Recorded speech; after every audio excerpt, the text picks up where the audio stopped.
where do we start? Because again, it can be daunting. Don't try to think of getting 100% data quality, because if tomorrow, you had cleaned your entire database and you had no bad data, your interaction folks, you had no tickets, in 5 minutes, you would.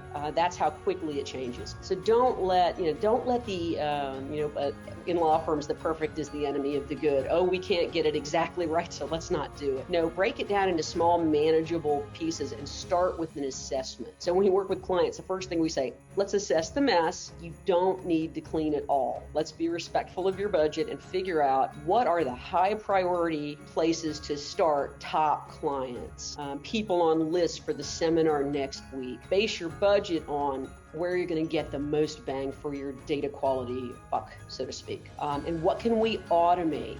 How can we allocate resources to handle this? And then how will we put in, after we've got it all clean, because I've got a lot of clients we work with, it's been 10 years since they've done any data quality at all. Where can we start now? And then once we get to a good point, how do we make sure we never get into this place again?